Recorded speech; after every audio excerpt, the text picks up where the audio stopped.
Assalamualaikum warahmatullahi wabarakatuh. Eh, Video ke-16 ini akan membahas tentang login. Baik, langsung saja ya.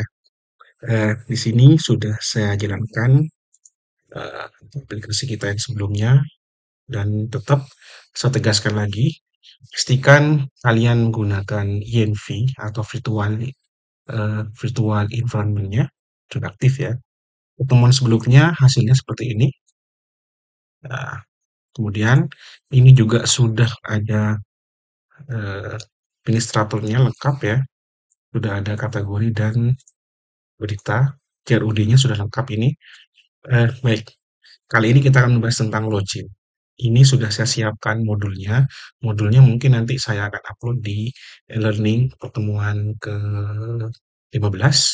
Baik, ini modulnya. Jadi ini kita akan membahas atau membuat login ya. Jadi login itu adalah ini sebuah definisi. Login adalah proses autentifikasi di mana pengguna memasukkan kredensial seperti nama user, username atau password ya. Baik. Langkah awalnya kita dalam membuat sebuah login ini diawali dengan membuat sebuah URL. Ini modulnya kita akan membuat sebuah URL yang namanya login. Ini kita kasih nama page login ya. Kenapa saya tidak menggunakan ini? Karena sebenarnya kata login ini sudah ada di package ya. Jadi kita harus menambahkan ini. Eh, yang penting bukan login ya tulisannya ya. Bisa page login atau halaman login. Ini kita akan buat. Baik, kita langsung buka di aplikasinya. Di ini kita tutup dulu semuanya, yang lebih rapi. Ini kita akan letakkan di bagian website ya agar nanti eh, localhost 800 kemudian langsung mengarah pada login seperti itu ya. Ini kita akan buka di sini kita kopikan loginnya. Baik. Kemudian kita buka ini kita letakkan di bagian bawah saja. Jadi di sini kan kita buatkan page login. Jadi di bagian view kita akan membuat sebuah fungsi yang namanya page login. Ini kita, oke, ini sudah saya siapkan. Ya, seperti biasanya ya. Baik, kita kopikan di bagian ini. Nah, ini sudah selesai, maka otomatis kita akan membuat sebuah file yang namanya login.html seperti ini. Jadi ini kita buka, kemudian kita kasih nama login.html. Baik, ini loginnya. Oke, sudah muncul ya. Kemudian setelah ini muncul, kita akan membuat login. Sebenarnya di template kita sudah ada ya. Ini template-nya. Template-nya kita akan buat tampilan seperti ini ya, loginnya. Ingat ya, sekali lagi pastikan itu terkoneksi dengan internet karena ini kita menggunakan menggunakan apa ya, internet ya atau link tentang link stylenya atau link value-nya.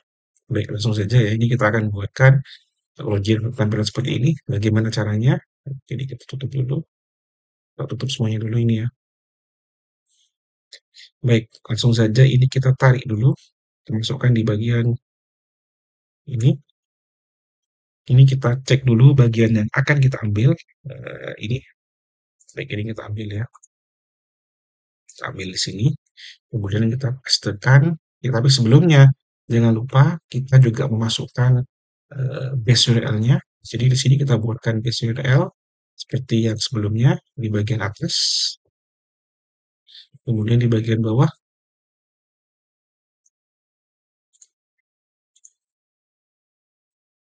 ini baik. Setelah selesai kita cek hasilnya bagaimana. Oke, ini masih belum nyambung ya di bagian URL-nya. Maka kita ini sudah buat ya. Ini sebenarnya ada modifikasi nanti kita akan coba modifikasinya. Ini yang saya tandai adalah hal-hal yang paling penting yang harus kita tambahi di bagian loginnya ya. Baik, kemudian ini juga penjelasannya. Kemudian kita tambahkan URL-nya di bagian navbar dan di bagian eh, mobile navbar. Baik, ini namanya apa? Kita cek dulu. Kita tutup yang ini ya. Kita cek dulu, ini namanya adalah login. Maka kita buka di bagian navbarnya, di bagian ini, navbar, kemudian di bagian navbar mobile. ya, karena ini kita punya dua tampilan ya. Tampilan pertama itu ketika tampilan mobile atau responsifnya jalan ya. Kemudian navbar ketika tampilan lebih besar atau web dengan ukuran mungkin 700 pixel ke atas ya. Baik, ini kita kopikan, kita letakkan di bagian login, URL seperti biasanya, kemudian kita hapus. Baik, ini ya. Kemudian kita copy paste ini aja, kita juga dibuatkan di bagian ini. Baik. Linknya sudah berfungsi, kita coba klik apakah muncul. Nah, ini udah muncul ya. Otomatis loginnya sudah muncul, diklik tombol login. Jadi ini ada di luar ya, tidak ada tidak terpisah. Jadi ini. Nah, ini kan ketika klik maka akan muncul login kayak gini ya. Halamannya lebih simpel daripada kita letakkan di bagian administrator, nanti otomatis akan seperti ini.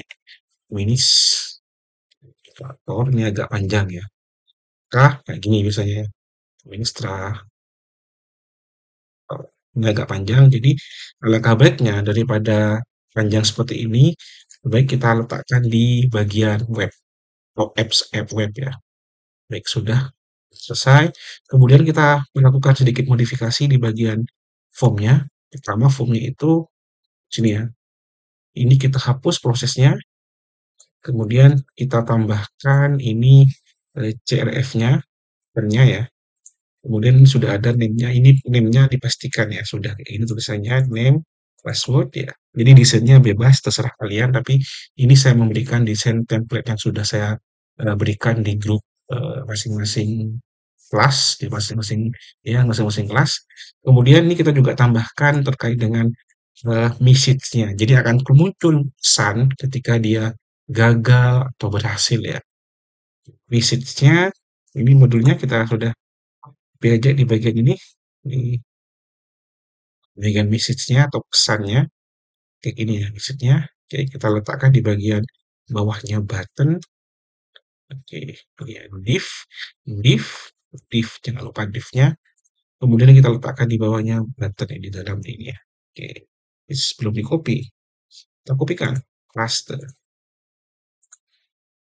Baik, ini div if for jika lebih dari satu.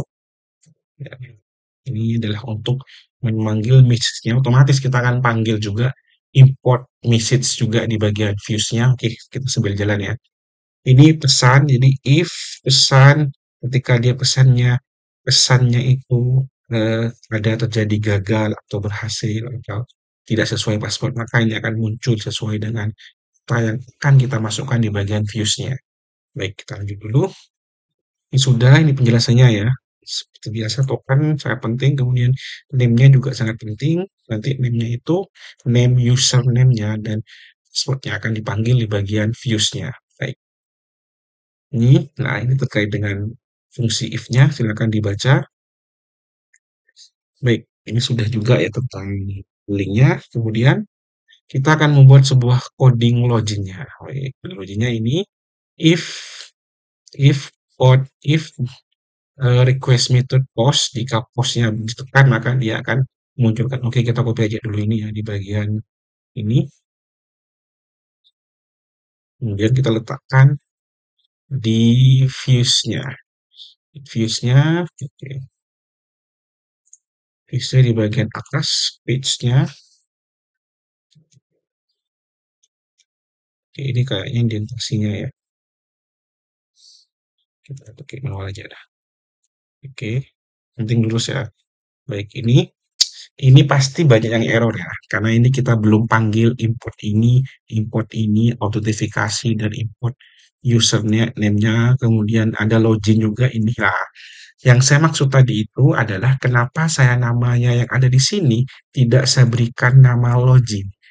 Nah, kenapa? Karena bagian nama login itu sudah ada importnya, sudah ada atau dibaca kode gitu ya. Jadi tidak akan bisa kalau kita memberikan namanya login ya. Jadi ini harus kita ubah dengan menggunakan page login atau halaman login. Jadi ini, nah ini. Nanti ini yang kita panggil inputnya di bagian atas ya.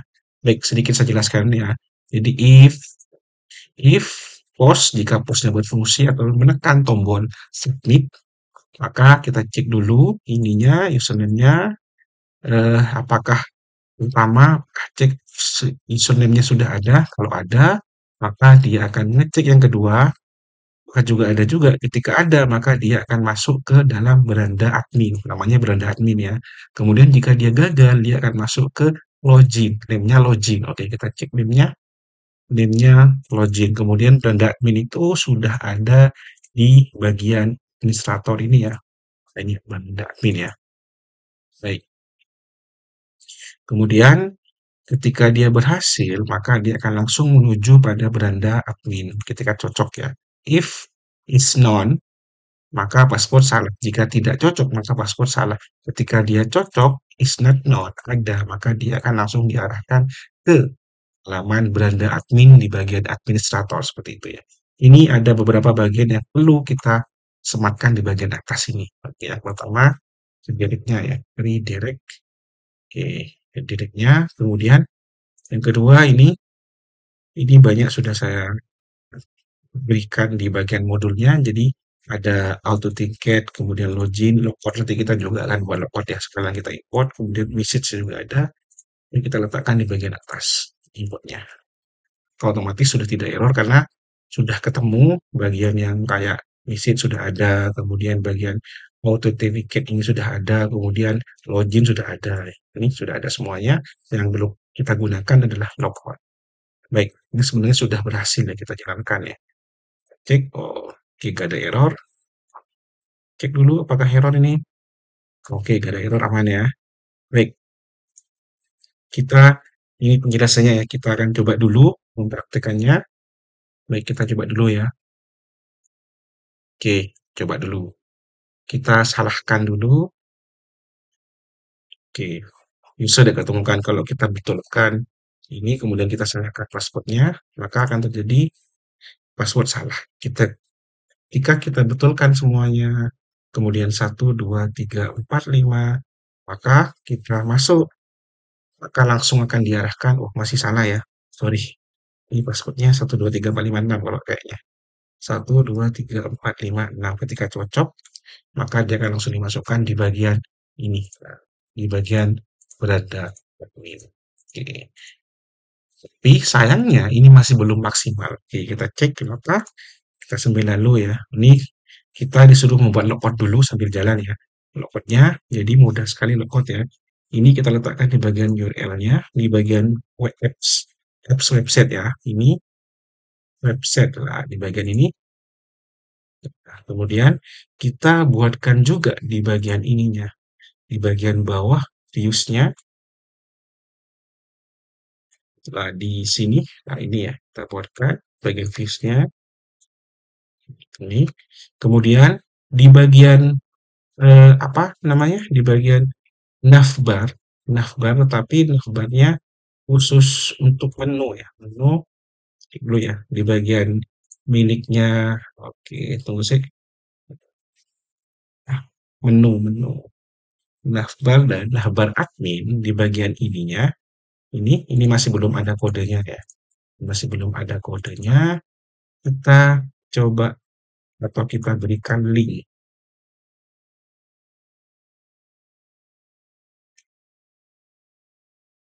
Oke, sekarang sudah selesai. Tapi ingat, sekali lagi ini belum maksimal ya. Kita cek layout, maka dia akan langsung diarahkan ke halaman ini ya. Baik. Kemudian ini juga akan menjadi masalah. Ya, oke, ini pembahasannya. Ini sudah di-link-kan ya. Oke, sudah kita coba. Kemudian kali ini pembahasannya tentang pengaturan tulisan. Jadi contohnya gini. Kalau kita login ya, oke, kita login dulu ya. Kita login, kita betulkan loginnya. Unuja, kemudian 1, 2, 3, 4, 5, 6 kita login ya. Oke, kita login. Ini kalau kita masuk ke bagian tadi di beranda awal, kita kopikan ini ya. Kita kopikan di bagian ini, wes. Nah, ini bisa terbuka, tapi ini masih login lagi. Kan lucu nanti akan terjadi dua login ya. Jadi bagaimana caranya? Ketika ini login, ketika ini kita sudah masuk ke loginnya, kemudian kita mau lihat tampilan utamanya di sini, tampilan awal depan, maka ini berubah menjadi logout. seperti itu ya. Tidak ada login. Kenapa? Kalau kita login lagi, maka akan terjadi apa ya? eh, akan terjadi bentrok atau terjadi duplikat key nanti otomatis ya. Maka tidak akan bisa error, tidak bisa masuk dan itu akan error ya. Maka ini ketika kita sudah melakukan login, ini akan berubah menjadi logout, bukan login lagi. Oke, bagaimana caranya? Sangat mudah sebenarnya sih. Kita tahu tentang ini is out ticket. Kita baca dulu definisinya sebelum kita lanjut. Jadi, ini adalah properti bawaan Django yang digunakan untuk memeriksa apakah pengguna terlogin atau tidak ya, atau tidak. Ini terautentifikasi ya, atau tidak ya. Maka dengan sistem ini kita bisa mengetahui ketika dia login, maka if dia login, maka berubah menjadi logout. Kemudian jika dia tidak login, maka dia akan muncul atau akan tampil login seperti ini, tampilan login ya. Dan di sini ketika dia login, maka dia akan bisa memanggil ini request user atau nama usernya. Jadi ini cukup kita kopikan aja. Oke, di bagian mana? Di bagian yang pertama kita ubah di bagian mobile-nya. Ikuti tutorialnya. Ini sebenarnya sorry bagian atas di navbar ya.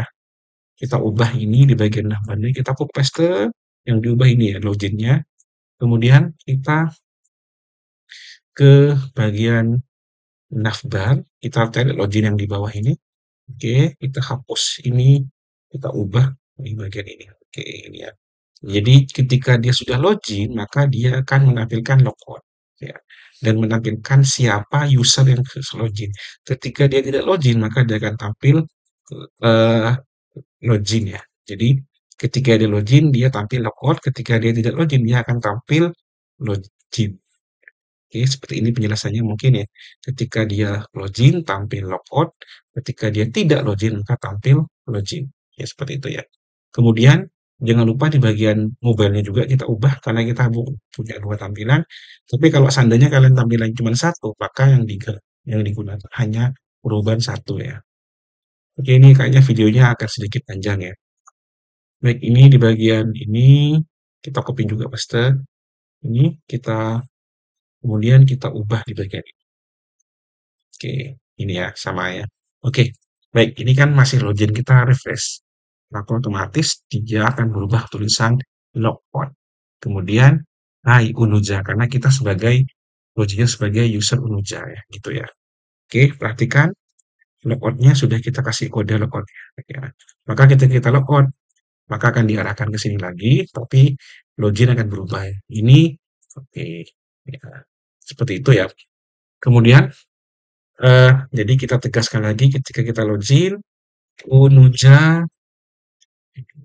1, 2, 3, 4, 5, 6, perhatikan maka dia akan masuk ke bagian, ketika kita masuk di bagian utama, maka dia akan berubah menjadi logout dan akan menyebutkan nama username-nya apa. Ya.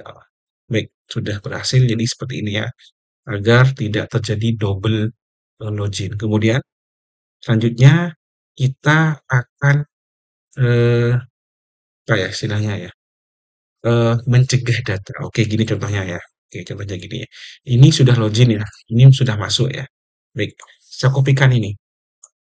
Atau di bagian bawah saya kopikan ya. Kalau ini sih di bagian bawah ini saya kopikan. Baik, ke sini ya. Kemudian saya logout. Ini sudah logout ya, tapi ketika saya masukkan ini masih bisa dibuka. Ya, makanya kita mencegah ketika sistem atau di bagian browser ini belum melakukan login, maka hal-hal atau data-data yang dicegah dengan masuknya harus menggunakan login itu tidak bisa masuk ya. Ini kan sudah logout ini. Sudah logout, maka ini seharusnya ketika kita klik ini akan atau kita enter ini akan diarahkan ke login, suruh login dulu. Oke, itu ya pembahasannya. Ini mudah sekali sebenarnya pembahasannya. Tinggal kita tambahkan ini dulu. Ini ya, bagian atas. Di curators atau pencegahan login ini namanya. Kita tambahkan di bagian yang data-data yang kan kita cegah. Kan kita cegah ya. Untuk, jadi ketika masuk data itu harus login ya. Ini ya. Oke, kemudian di bagian ini, di bagian teksnya, bagian fungsi-fungsi yang itu harus login. Maka kita tambahkan ini. Ya, nah ini. Jadi ini adalah fungsi-fungsi Django yang harus melakukan login. Kita tambahkan di bagian atasnya ya. Semuanya ya. Semuanya ini jadi ini fungsi-fungsi di atas ini yang di atasnya diberikan ini dia akan eh, masuknya harus menggunakan login. Kita masukkan semuanya aja wes. Oke, baik. Ini artinya ketika dia tidak login maka akan diarahkan ke login ya. Baik, kita coba ini kan belum login ya. Enter. Maka dia akan diarahkan ke sini. Ini juga ini kan login ya. Maka kita diarahkan di sini ya. Tapi ketika saya melakukan login, Nuja 1, 2, 3, 4, 5, 6. Ini ya, kita login, kita kopikan ini, kemudian kita buatkan, kita letakkan di sini ya. Maka dia akan langsung mengarah pada login, karena sudah login. Dan ketika logout, ini kita kopikan, logout, kita ini ya, logoutnya kita enter, maka dia akan disuruh untuk login. Ya, karena belum melakukan login atau datanya sudah logout tidak tersimpan dalam session yang ada di web browsernya itu. Baik, mungkin itu saja ya penjelasan tentang eh, akses, bukan akses sih, login ya. Akses nanti beda lagi, lebih dalam lagi. Mudah-mudahan bermanfaat. Sekian, kurang lebihnya mohon maaf. Assalamualaikum warahmatullahi wabarakatuh.